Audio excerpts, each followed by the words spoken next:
I would say some of the biggest staffing challenges are finding the right people and finding good people. And I know that sounds crazy, especially when there's 10% unemployment, but I've talked to a lot of other small business owners too, and we've all expressed the sort of the same thing. It's really hard to find the right fit, and I think it's because when you hire somebody, you're entering a relationship with them. So you have expectations and they have expectations, and sometimes they're met and by both parties, and sometimes they're not. So lately, what we've been doing in terms of staffing is really trying people out, because I think if the fit isn't right for both sides of the table, it tends not to work out. And when you're a small business, it's hard to invest in somebody and then not have it work out. So those have been the biggest challenges, I think.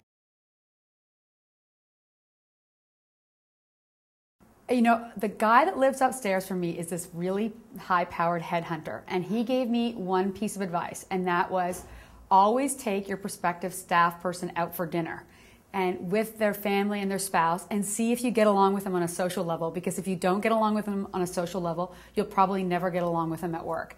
And I've started to implement that, and I think it's very true, because you know, it's a chemistry. I mean, when you enter a relationship at work, it's a little bit like a marriage, because you spend a lot of time with this person, so you'd better get along. And then I think if you can set that kind of foundation, the rest of it falls in place, you know, much better. Obviously, if they're qualified and all the things, the sort of resume things are met. I think it's really a chemistry between, you know, two people working together.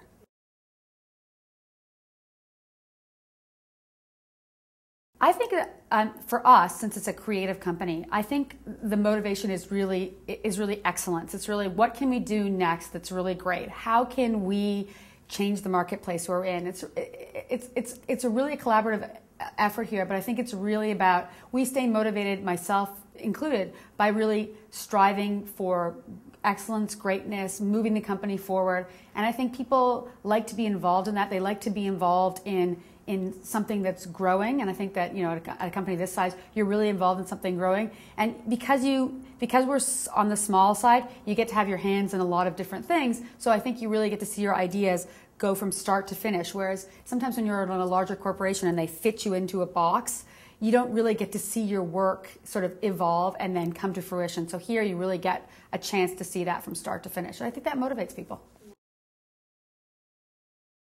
What really motivates me is the creative process. It's really, you know, we've done this before. We've exercised this idea. We've seen it to its completion. What can we do next? How can we take what we do, whether it's our product or, you know, ideas, and how can we transform them sort of to the next thing? What is the next place we're going to on this creative journey? And that keeps me motivated. You know, I've learned so much in the last 2 years about social media and marketing, things like that, things that I never had my hands in before, that nobody ever really did. And every day I'm learning something new, and that motivates me. I think when I get to the end of the road and there's nothing new to learn, then, you know, it won't be that exciting anymore. Actually, I don't think you ever get there. I think there's always something new to learn. I think there's always a different way to look at your business and reposition it and jigger it, and it's pretty exciting.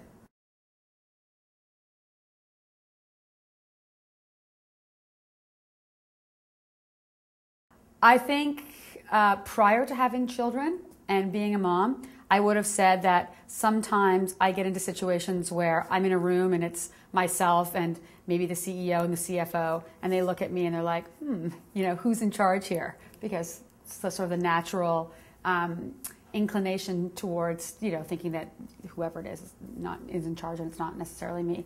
Or I think my biggest challenges probably in business came when I had kids, and it's really, I mean, I'm sure, you know, most female entrepreneurs will say this. It's really about the balance. It's about, how do I, you know, spend as much time at home as I possibly can? How do I put in as much effort at work as I possibly can? You know, it's very challenging, and some people say, you know, I don't feel like I'm good enough at home, and I don't feel like I'm good enough at work. I feel like the whole thing is a compromise. I think there's a lot of truth to that, and it's very hard to sort of carve out a place where you feel good in both worlds.